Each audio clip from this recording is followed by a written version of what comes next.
Assalamualaikum warahmatullahi wabarakatuh. Perkenalkan, nama saya Dava Noval Mahdi dengan NIM G00230040. Di sini saya akan menjelaskan tentang sistem sirkulatoria. Nah, di sini juga lebih spesifiknya saya akan membahas tentang perbedaan sirkulasi fetal dan sirkulasi pada orang dewasa beserta kelainan kongenital yang dapat terjadi seperti PFO, PDA, VSD, dan ISD. Nah, yang pertama di sini adalah sistem sirkulasi fetal.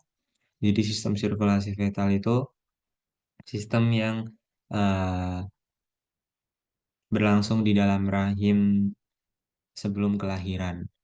Lalu si sistem sirkulasi fetal ini itu terdiri dari dua sistem, yaitu sistem sirkulasi pulmonal dan sistem sirkulasi sistemik. Yang pertama di sini, yang pertama itu ada sistem sirkulasi sistemik. Jadi sistem sirkulasi sistemik ini tuh dari darah yang mengandung banyak oksigen itu berasal dari paru-paru, kemudian mengalir ke kedua ventrikel, lalu darah ini mengalir ke atrium kanan, kemudian masuk ke vena cava inferior dan superior, kemudian mengumpulkan darah dari sirkulasi vena atau darah biru yang biasanya di buku-buku atau di sumber-sumber jurnal itu vena ditandai dengan warna biru. Lalu aliran darah tadi yang dari vena masuk ke jantung sebelah kanan.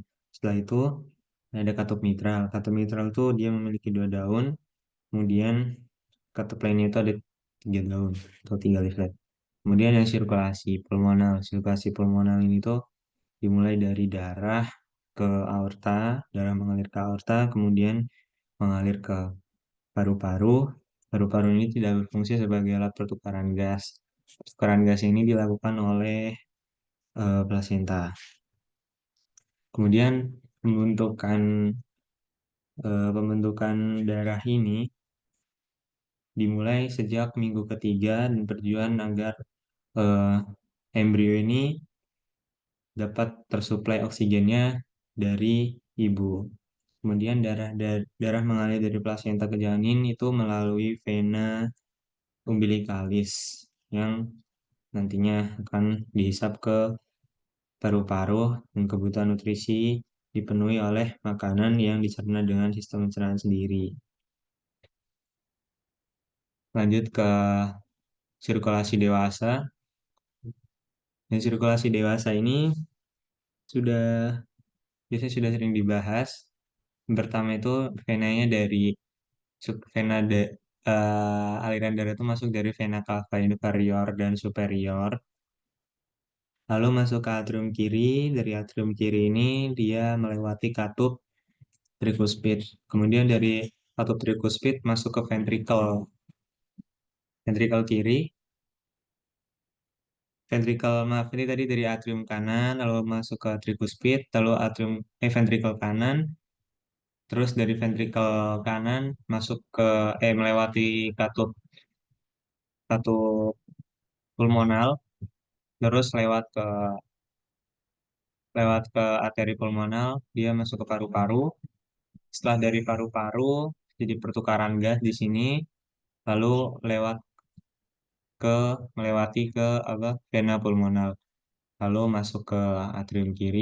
Dari atrium kiri dia melewati katup bikuspid. Dari katup bikuspid masuk ke ventrikel kiri. Ventrikel kiri dia melewati katup eh, aorta, lalu lewat ke arteri dan berakhir ke seluruh tubuh.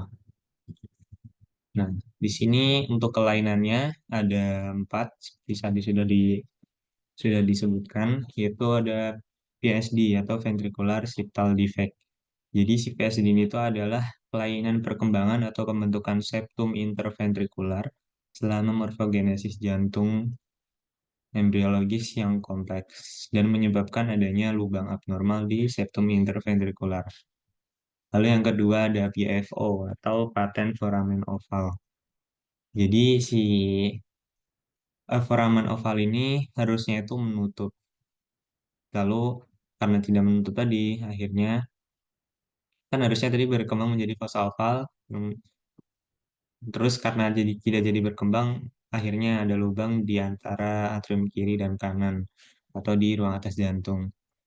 Setelah itu PDA atau paten ductus arteriosus.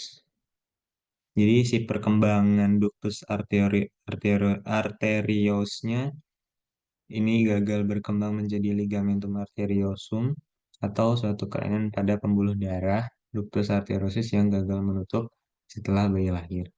Yang terakhir ada ISD, yaitu Autism Spectrum Disorder.